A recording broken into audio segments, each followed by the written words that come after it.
The safety is off. There's a round in the chamber. This is Armed Alabama. Sponsored by McCoy Outdoor Company, Mobile's hometown full-line outdoor sporting products and gear store. An interactive talk show discussing self-defense, product reviews, shooting tips, safety, and more. Your calls, comments, and texts welcome at 343-0106. Now, here are your hosts, retired judge and certified NRA instructor Rusty Johnston and certified NRA law enforcement instructor Adam Strange.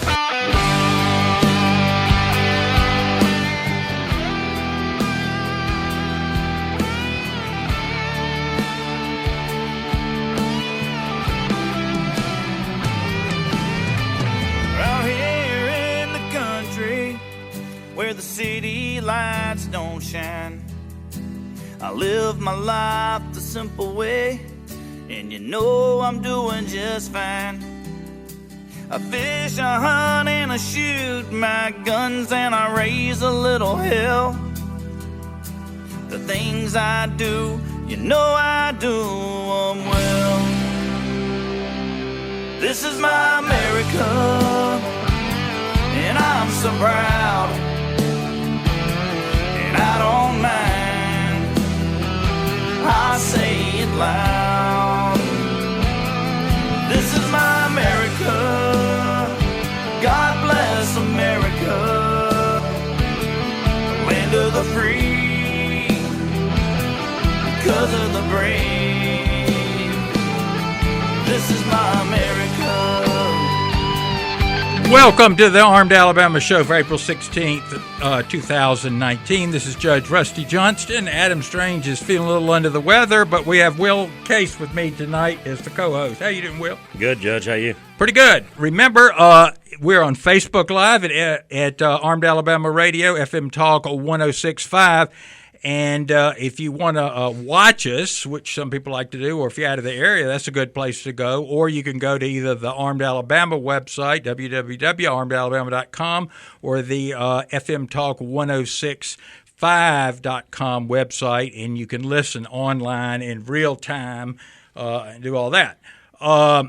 April's always an interesting month historically, too. You had first week or so in April, I think it was the 9th, General Lee surrendered at Appomattox. Of course, everybody thinks that was the end of the war. It went on kind of the official end, even though it was fighting well after that, was when General Joe Johnston, my namesake, surrendered formally on the 26th of April, but they signed the paperwork at first on the 18th, but then they didn't know about Lincoln's death, and the members of his cabinet were real ticked off. That would have ended. All the armies would have surrendered at that point, but they wouldn't do that. So, anyways, the 26th of April, which later became Confederate Memorial Day. That's the designation for it. But there's a lot of stuff going on historically in April.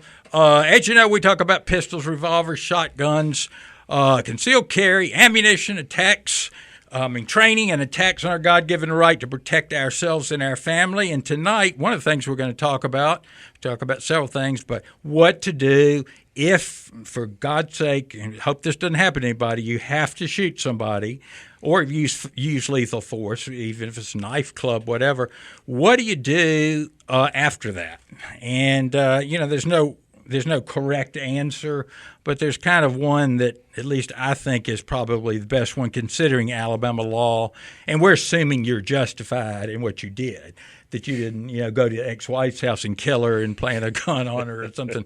Like, let's assume everything's on the up and up. Well, one of the things I've kind of got on my menu is Senate Bill, let's see, I hate to go by it, Senate Bill 4, and that's by Senator Allen, and that's so-called constitutional carry legislation.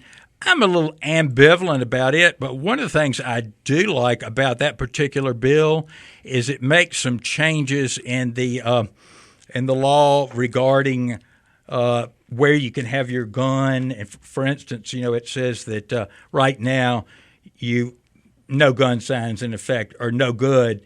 But a place has to have guards. Right. And, it specifies you got to have guards on duty, not just guards. I wish it said armed guards.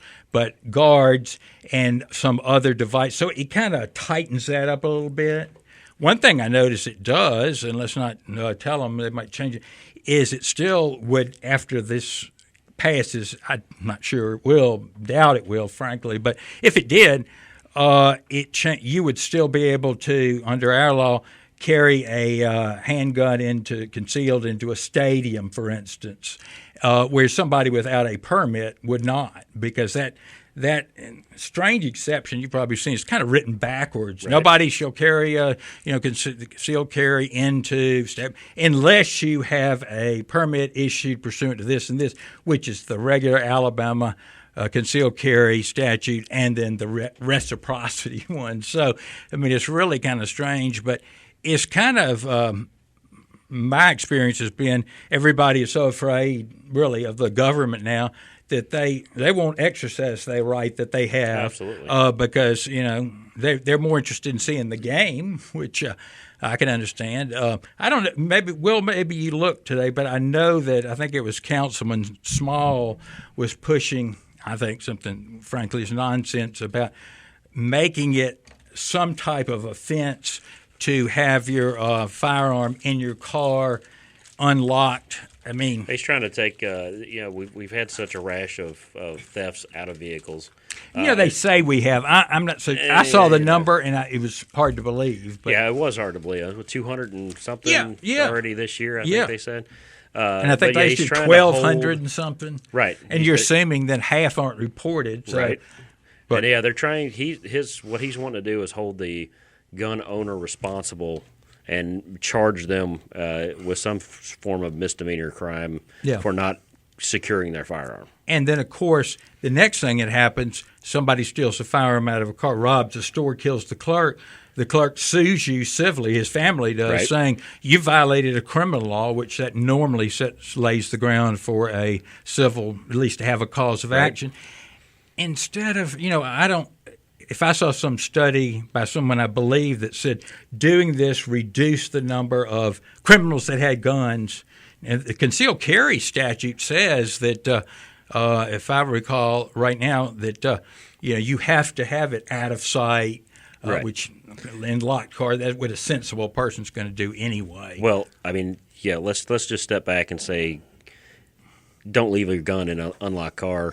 I mean, that's like just, you shouldn't your purse, your personally, wallet, I think that's common sense. Computer, anything. Anything. It's amazing to me how many people are surprised when their car gets broken into because when they leave their purse or computer sitting on the seat. Yeah, and all you need is a towel or some kind of cover it. Something. Just cover it up because, hey, you're going to smash the window in. Hey, I see what I can get, but few people will smash it in just to look around, right? And that's what you're going to be doing. So, folks, remember that. But I don't like this nonsense of making the person not responsible.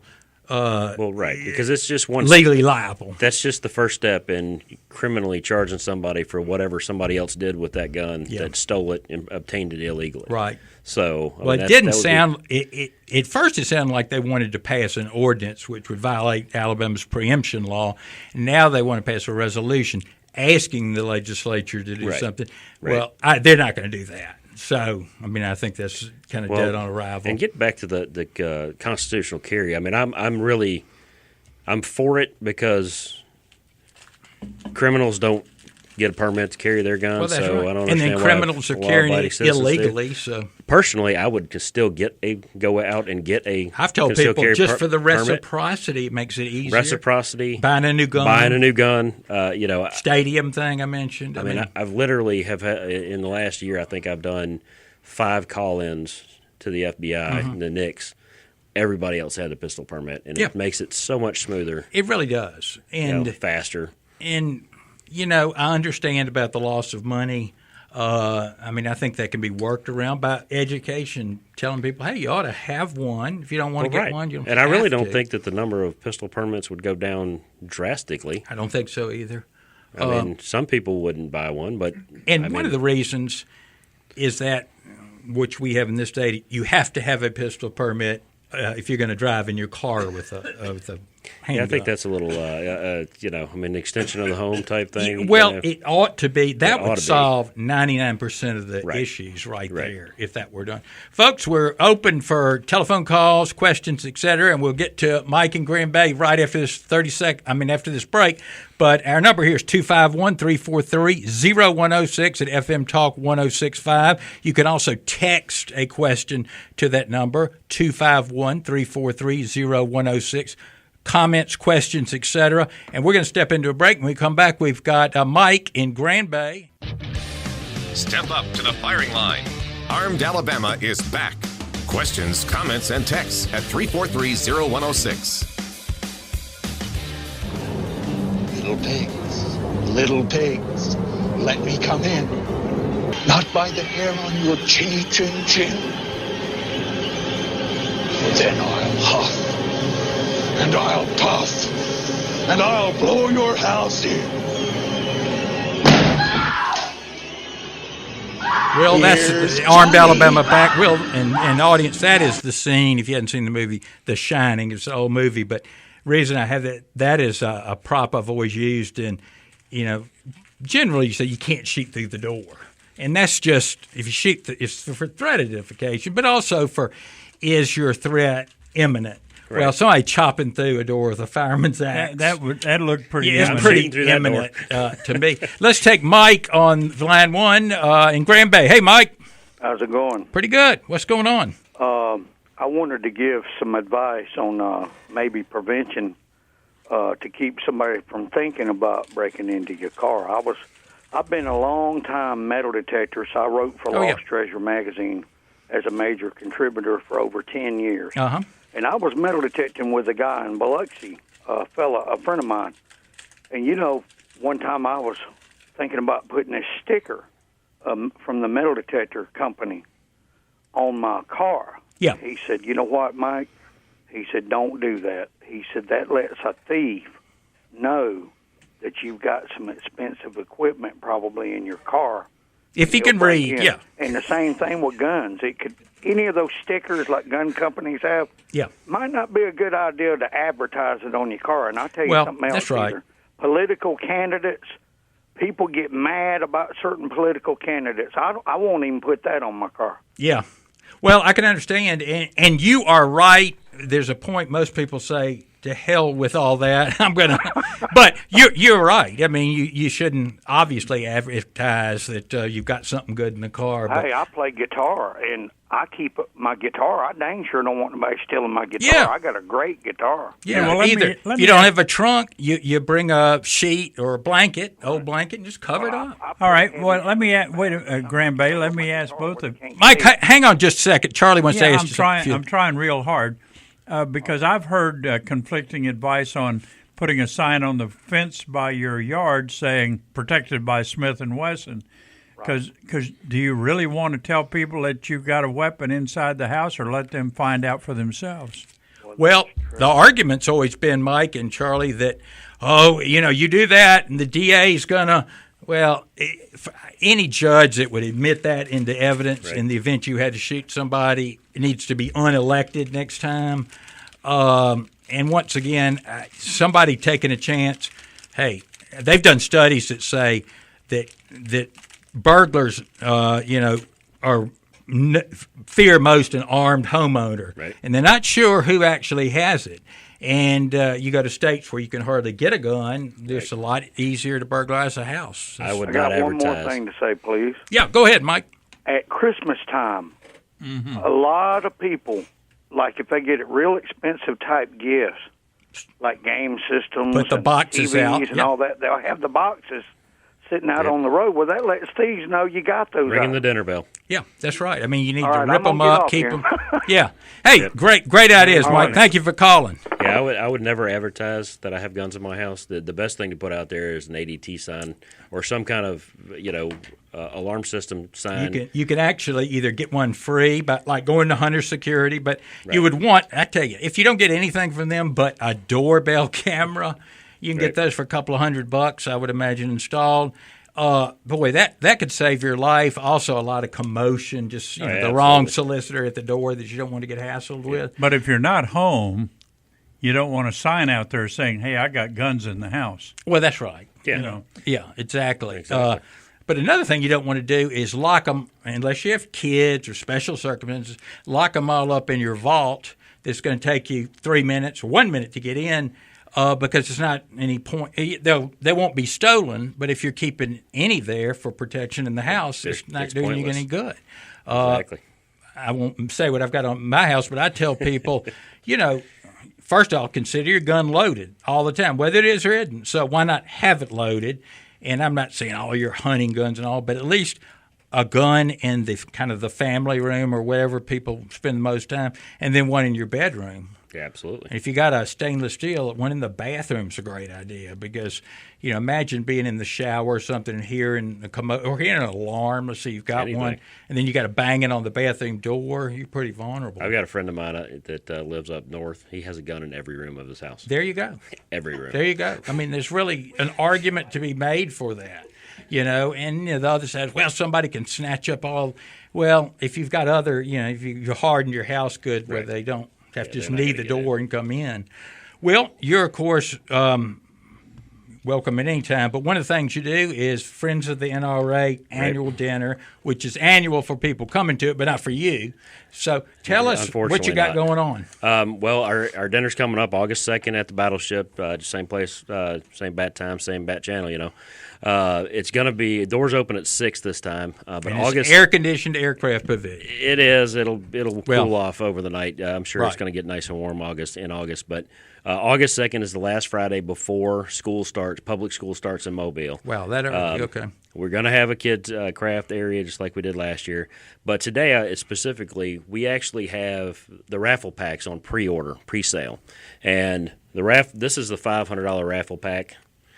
And if you're on Facebook, we're showing it right now, or if you want to watch later on Facebook, which you can. That's about a half-inch thick stack. And we've actually added quite a bit this year. We have a new NRA rep, and we're doing things a little bit different. We've actually added a third drawing actually for guns. So you can see you get a gold ticket, red tickets, blue tickets, and white tickets. This is the $500 pack. Kind of like Disney World used to be. And along with this pack of tickets, you actually get a Taurus G2C gun. Wow. What is a G2C? The G2C is a smaller concealed carry gun. Carries a 7-round, I believe. It's a 9 or actually, a 380? it's a 10-round. Okay. It's a 10-round. 9mm or 380? 9mm. Okay. Semi-auto, okay. We're giving away the black one. Mm-hmm. That's pretty much the gun that comes with it. But the gold ticket is actually for a gun that's worth up to $1,200. Mm-hmm. The red tickets are going to be a drawing for a gun up to $500 to $600, somewhere around there. The blue tickets up to $300 to $400, yep. And then the white tickets are the buckets of all the accessories, the gun cleaning kits and stuff like that. We added the red tickets this year. We did not have those last year.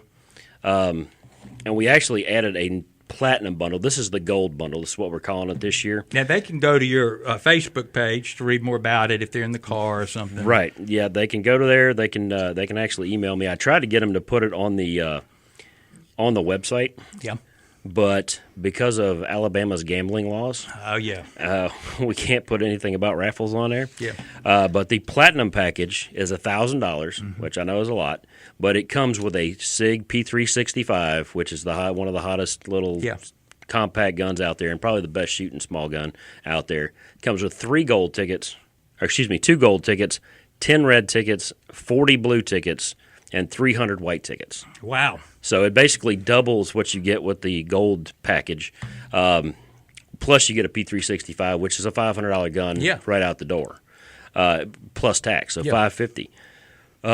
You got a silver package, which is $300. You get 2 red tickets, 10 blue tickets, 100 white tickets, and then the standard bronze package, which is just your $100 package. You get 5 blue tickets and 50 white tickets. Wow. And those are all pre-sale, on sale. You can contact me at 251-753-6494, or you can email me at mobilebayfnra@gmail.com.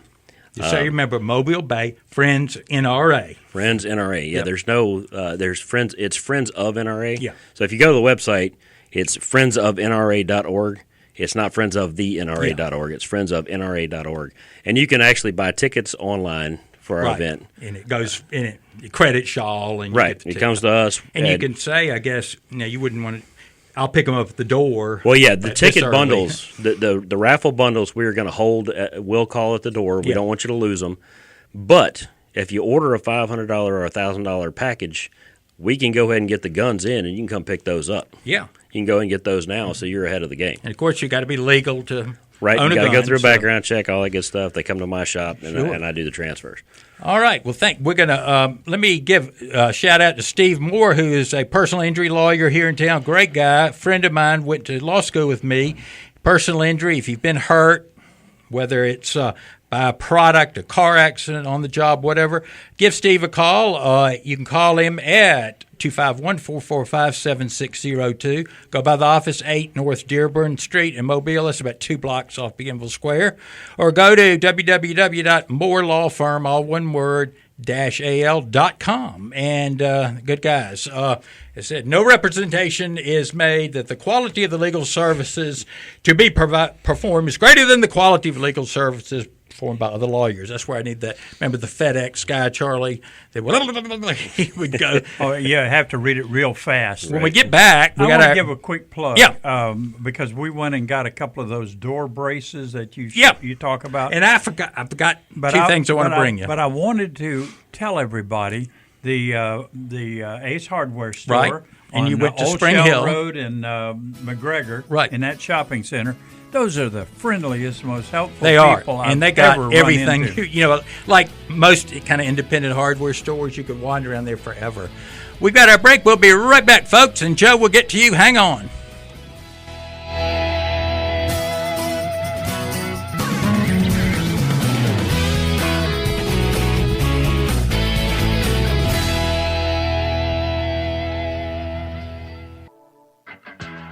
Step up to the firing line. Armed Alabama is back. Questions, comments, and texts at 343-0106.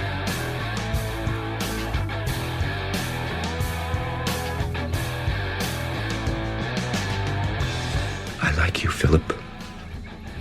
But be assured, bite my hand, and I will put you down. Your division is in charge of native crime. Or would you rather I was in charge of native crime? I don't think you'd like my methods. We would either on Fringe. That's Captain. Starts with the M. I won't think it up. Welcome back to Armed Alabama. Judge Rusty Johnston here with my co-host Will Case, and we've got Joe on the line who's in Baldwin County. Hey, Joe. How are you? Hey, guys. Listen, you guys touched on something. I may well have broken the law, and I need y'all's advice.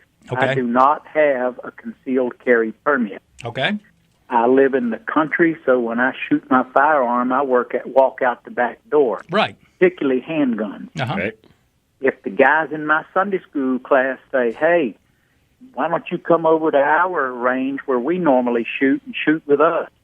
So I throw my handgun on the seat of the vehicle with whatever boxes of ammunition. I hop in my vehicle and I drive to their range to shoot with them. Did I understand you to say I just broke the law? Yeah, but what kind of car do you have? Let me ask that. Just general, sedan with a trunk, or is it? Oh, no, it's worse than that. It's a truck. Okay. Well, you still are. You're not all right doing that under the law. What you need to do is unload the gun, put it in some kind of lockbox, and they sell these little safes for $29. Yeah. And it's supposed to, under the law, connect like with a car seat or something. Stick it under your seat and have your ammunition separate from that.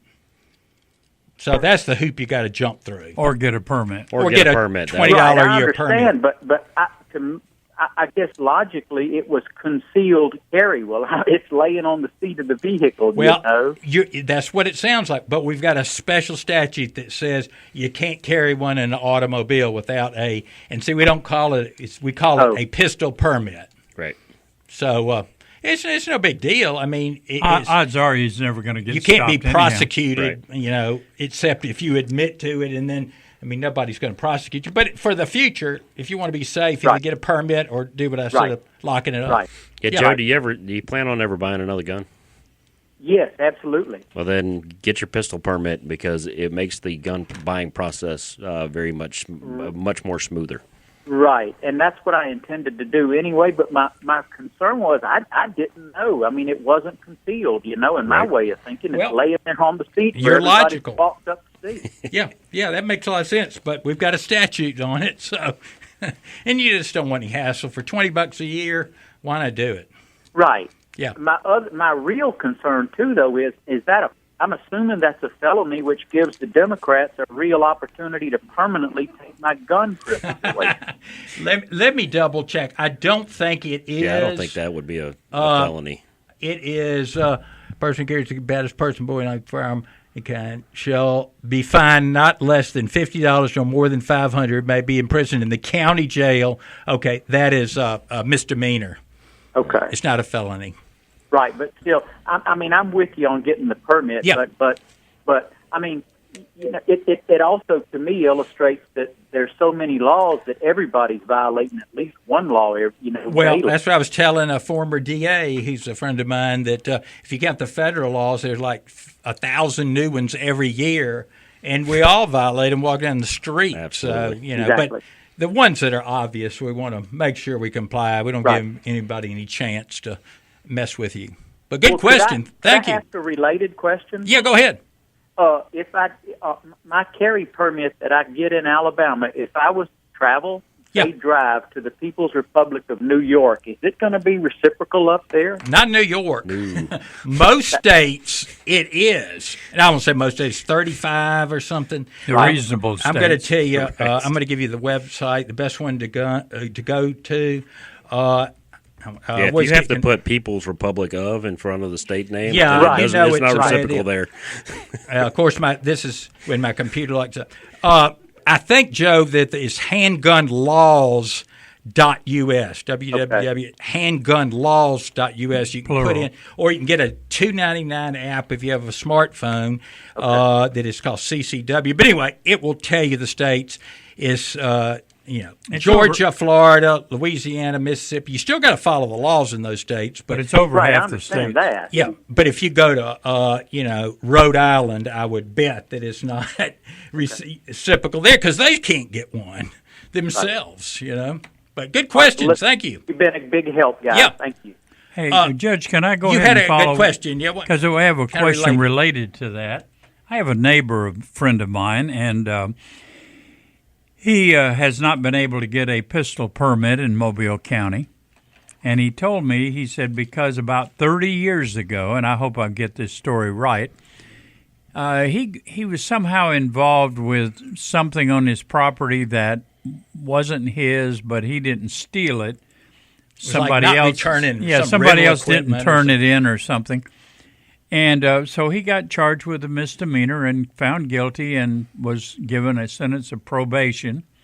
And in Georgia, Douglasville, I think he told me, wherever that is. Douglas County, west of Atlanta, yeah. Yeah, and because of that hanging over his head, he wasn't able to get a permit, which I think is kind of silly, wrong, because what we understand about it, it had to be a misdemeanor, not a felony. You can't not go to court. There's some misdemeanors where you can just tell your lawyer to handle it, but you have to go to court when it's a felony because the judge, even if you're going to get informal probation, he's got to go through your rights and tell you got a right to jury trial and all this. So it can't be a felony, but and, of course, I was going to ask you when we got started, it's not some assault or something, because sometimes those things on the records wind up being a domestic violence charge, which you may have pled to it just to get rid of it, but even if it was assault of your sister-in-law, they're going to look at it now. That's a domestic violence charge. That's right. Can't have a gun. Yeah, it's certainly retroactive. So what should my neighbor do? You said what something I would do about get is the records call if he the can. Douglas County. I assume it's the court clerk there handled whatever court it was, and they may have to look it up and you call them back. And I would get the records of that. I would probably get them certified just in case.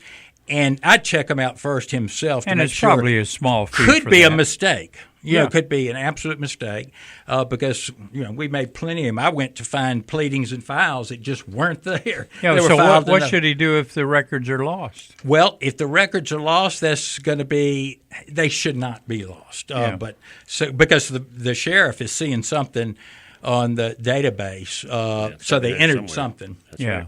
But that's what I would do. He needs to carry some kind of documentation from Georgia down to. And you have the right office. to appeal it to district court, the county district court. But you want to, if it's a mistake, you want to try to work it out with the sheriff's department before you start spending some big money. Okay, and on a related item, we were down at the renewed my pistol permit, and my wife got hers for the first time.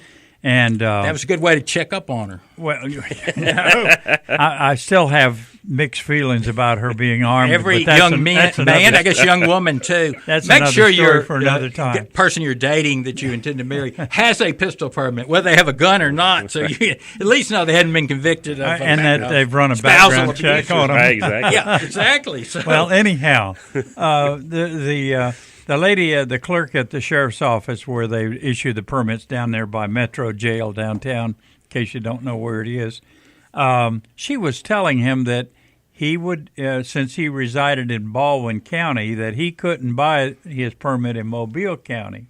Now, he was asking her, that's how it started, if he got his permit in Mobile, would it be good all over the state? And she, of course, assured him it would, but she said, since you reside in Baldwin County, you have to go back to the county you reside in. Right. And, True, and I'm not sure about Baldwin, but I know in Mobile. I think he worked in Mobile. That's you can why he was do here. that online, even your first one. Now, you got to go in and have your picture taken and all that. So I would go in, frankly, and I'd get it for 5 years. Well, it's easier to just go ahead and print the application, fill it out, and then you already have that process done. Then all you have to do is do your background check, take a picture, and you walk out with it. Really, unless you're there for a rush, 10 minutes, you're in and out of there. Oh, yeah. Absolutely. And I know there are people that complain about the price. I was looking at Mississippi last week, and I assumed this was the first year, but it may be, every time you get a renew. Anyway, it was $87, I think. Wow. Yeah. Which is Alabama's cheap. Pretty, Super Mississippi's cheap. kind of always been bad about $20 a year, and you can buy. I would say 5 nickel years and worth. dime, and people Exactly. no. Yeah. So get it for 5 years. So you can renew it online, but why not get it 5 years? And the only reason for the 5 years, so they'll have a updated picture of you there. Just to throw that out, it's handgunlaw.us. Okay, no S, handgunlaw.us. It's also on the Armed Alabama website front page. A link to that is a real good site, and I've got a link to that phone app if people are into that. I want to thank again Steve Moore. If you have a personal injury, even if, goodness sake, the gun, accidentally shot someone, which should never happen, but go see him, 8 North Dearborn Street, www.moorelawfirm.al.com. Will, the question I want to throw out is, let's say someone actually breaks into your house. They've got, a machete. You wake up, you got your kids here, they're in the hall, they raise that machete.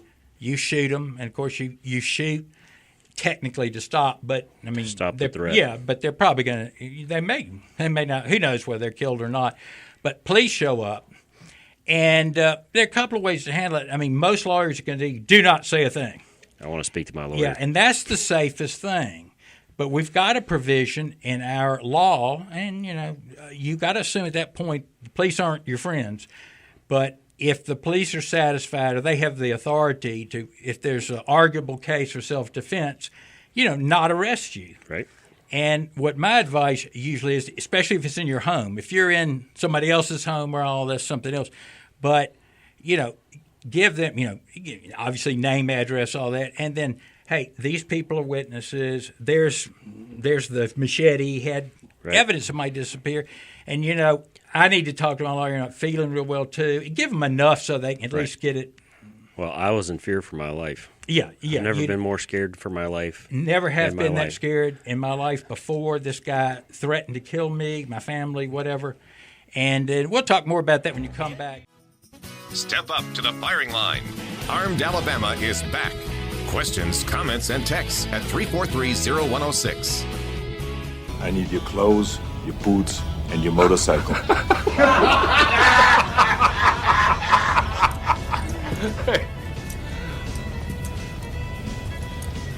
If forgot to say please.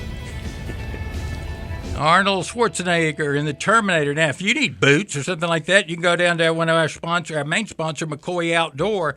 They got everything that you would want. If you got a teenage daughter, they've got all dog carriers and electronic earmuffs, everything. Don't assume that I'm going to a gun store, but they have guns. But located in Spring Hill Plaza, which is at 3498 Spring Hill Avenue, and that is just west of I-65 overpass and the old K&B, if anybody remembers that.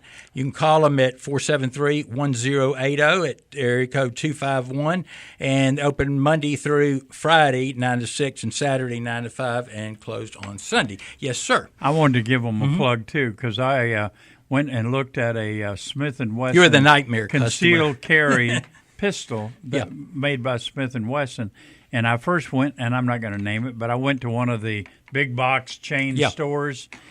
And then I went over to McCoy's a day or two later, and McCoy's had the same pistol for $15 less. Wow. So it was the same gun, but they beat the chain price. Well, the big box store I don't shed any tears for is Field and Stream / Dick's, because it's kind of an interesting store to look around. But they got on the Parkland school shooting bandwagon and cost the company a lot of money, which is just, I think, normally the CEO would be in a lot of trouble. It was poor business. Don't bite the hand that feeds you. Yeah. But they've got new ads out. I don't know if you've seen the new ads. They got the president, not the CEO, but the president, a female. And she's talking about, come out and see the new Dicks, and they're plugging all the golf and the baseball and stuff like that, because they've taken good wholesome family sports. Well, they've taken, I think, 150 stores. And you got to understand that there's only 35 Field and Stream stores nationwide. Really? Yes, and there are 1,600, I think, Dick's Sporting Goods stores. But you took me back, because I thought they were selling the magazine there when they first opened. Right, and out of the 1,600 Dick's Sporting Goods stores, they took like 150 of them and took all of the hunting, fishing, or not the fishing, but the hunting stuff out. And us on the right have made a big deal about that, but for them it was just they weren't selling any anyway. Their prices were outrageous. They did kind of what Walmart did at first, and maybe they're still doing it. In the places they knew they could still make money off them, they left them, but they took them out of the marginal areas. Not completely stupid, but they did shoot themselves in the foot with the Parkland thing and the AR, destruction of ARs and stuff like that. No question about that. So, try to patronize local people, and I'm not saying that just because McCoy's is here or other sponsors, but you buy them at another big box store, Academy, you buy a shotgun there. And I don't know if they do it still. They would take it to your car, like you're going to assemble the shotgun and throw load it right there. They're going to do the Terminator loaded at the counter. Yeah. Right. Or scare away the other customers because you're carrying a gun. Right. Yeah, it's almost like they're taking on pornography or for God's sake, cigarettes to your car, So that's, I don't know, it treats you, and you may have a concealed carry on you when you're buying this gun. Exactly. And it's just like a hushed up thing. I mean, this is a company that's advertising in the newspaper, what they have. So, don't treat it like it's some kind of a contraband, which it certainly is not. The other thing I was going to mention, too, Will, is now this is something you're going to talk to a lawyer about, but most people, you talk about the Fifth Amendment. Hey, I'm not going to talk to you, or using the Miranda decision, and they'll say something like, I refuse to answer this question on the grounds that my answers may tend to incriminate me. You don't have to say that. That's a terrible phrase. I would not say that. Making something positive, it's like, honey, I'm going out for a drink tonight with an old college friend who's in town, as opposed to, honey, I'm going out with an old buddy of mine to get drunk tonight. Now, they're both conveying the same thing, but so what should you say? Well, this is under the Fifth Amendment. This is a longer answer, but I would say something on the advice of my lawyer. I respectfully decline to answer. On the basis of the Fifth Amendment, the U.S. Constitution protects everyone, even innocent people, from the need to answer questions if the truth might be used to create the misleading impression that they are somehow involved in a crime which they did not commit. Well, the one thing you got to remember is not all cops are gun friendly. A lot of them are actually anti-gun, as opposed to 30 years ago. Right. I mean, some of them don't even like to carry a gun. It's kind of weird. Tool like a radio is. Right. It's so weird. But don't assume because we live in the South and we've got fairly lax and good old boy that they're on your side because they're not. And I took no searches. Yeah, I took a Florida, Utah concealed carry class, and the guy that gave it was a lawyer, and he said, "Period, carry a card that says I want my lawyer, and that's it. Shut up." Because anything you say can and will be used against you in the court of law. That's right. And like I say, it's hard to anticipate all the circumstances. We're kind of saying if you are still level-headed after we've talked about, one of the things that happens is you have an adrenaline rush, which generally gives you tunnel vision, you can't hear, and you're going to be excitable, and you probably not going to remember, and you tend to be talkative.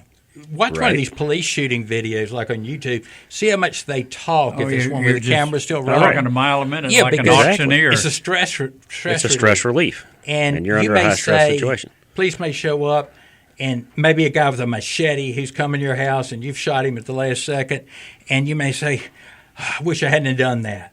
Well, that sounds like, or I'm so sorry I did that. And, that sounds terrible. Say premeditated. Yeah, that's right. It sounds like, he really wasn't in fear for his life or his family's life. Do you think the adrenaline, though, could prevent you from getting your handgun and using it properly? It could. It could. Flight or fight. Yeah, fine motor skills, Yeah, and if you're living alone and you've got easy escape, I would tell you, jump out the back window and go, because it is such a hassle to go through a shooting, assuming it doesn't even assume it doesn't bother you psychologically, which is a big assumption. You're still going to be investigated under a lot of stress, and if you could just, you don't have to leave your house, but boy, if you had the kind of house, you had a trap door. And just like you always talk about a safe room. I mean, if you get in a safe room, if you have a safe room, get in there, lock the door, call 911. Items and things can be replaced. Yeah. Period. That's right. And they're in your house. They know they probably got, if they're smart, 5 minutes and before the police arrive. Sometimes they arrive quicker, sometimes later, depends on where you live. But lock yourself in. And when we talked about that, solid wood door or steel's even better, but wife probably won't let you. Put 3 hinges on it with 3 3.5-inch screws going in. That's 3 hinges. Put a deadbolt on the door. And if you really want to go down, you can. I need to bring some pictures like mine is. You've got some kind of mechanism goes in the floor and one in the top. Right. Yeah, they got Jack Nicholson's axe. They can get through, but it's going to take a couple of minutes. But there again, if they're chopping through my door, I'm shooting through my door. Yeah, that's pretty good evidence, and so just think that's evidence they want to do you harm. Right. Exactly. Because Alabama law could be better. It states that you've still got to be in fear for your life or the lives of your family members, somebody in the house, if someone enters, burglarizing your house. And there are other additions, and I don't want to get into arson, kidnapping, all that. But the general one is you need to say, because we want you to be this way anyway, hey, I was in fear this guy was going to kill me or my family member. I've never been so frightened in my life. Can you remember to say that? We Probably hope not. we can always remember the truth, but that's pretty simplistic to say that. But want to thank everybody, all our sponsors, and want to thank Will Case for being with us tonight. Thanks for having me. Remember, go to our Facebook page, and we'll see you next week on Armed Alabama, Tuesday night, 7 p.m.